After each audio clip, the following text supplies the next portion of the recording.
Thank you very much, Transformative Play Initiative, for the invitation to this seminar talk about role play design for intercultural trainings. My name is Alexandra Schreiber. I'm with the Intercultural Learning Lab at Goettingen University. And in the next 10 minutes, I'm going to talk about a workshop that took place in the summer semester of 2022 that included a prototype for role-playing design, and I'm going to share with you the challenges and good practice examples. So this workshop starts with a call to all students at Goettingen University with a "Do you want to play?" Because in this workshop, it's all about games and play, and the method to have students engage building intercultural competencies is all through gameplay. The participants are students from all faculty of Goettingen University joining graduate or undergraduate programs, and thus making up a very interdisciplinary and intercultural group of students. They bring their intrinsic motivation to engage in games and play because they answer the call, "Do you want to play?" And as added benefit in this workshop are able to obtain credits for transversal skills. Workshop goals connected to learning goals are raising cultural awareness, creating community collaboration and understanding, and enabling students to shift their frames of reference. Students are also invited to practice their communication skills, thus building intercultural competencies. Overall goals in this workshop is that students are learning with and from each other within a spirit of creativity and innovation. And our workshop goal is to ensure safety and trust, which is super important to open up, to relax, and to learn from each other, building intercultural competencies.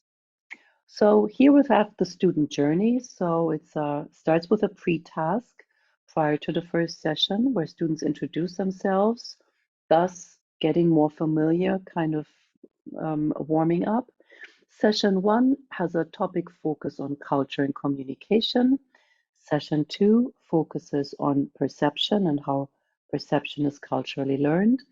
And session 3 ends this sequence with a topic focus on collaboration for building intercultural competencies. The post-task is a student portfolio where students can reflect individually their learning experiences. Here are some impressions from the sessions, from the games that we play. This is selection. We're playing Lego series games. We're playing a question game around storytelling, a board game, which is a leisure game called Dreams, that connects to the topic of perspective taking and shifting frames of reference. And we're also playing dance improv that connects to the topic of collaboration, mindfulness, and raising awareness for oneself as individual and within the group. Now, the problem throughout the workshop as it was, which also is a problem that occurs in other workshops, is that sometimes the session sequence lacks the connectivity. So the connection within the sequence, although they all build thematically upon each other, sometimes lacks. So that then has an impact on the relevance and the identification with the topics for the participants. So that leads to this urgency. Why should I engage, and why should I be motivated to learn about the topics that I just mentioned to broaden intercultural competencies? And here comes this, let's role play. This is a prototype for a design and to see if a role play could help address the mentioned problems. Here's a storyline. We have an area, a field on planet Earth where a spaceship from a faraway planet lens. But this is not a geographical area or a nation on planet Earth, but these are like magical areas that are hidden on planet Earth. There are the fields of culture and communication, the mountains of perception, and the valley of desire.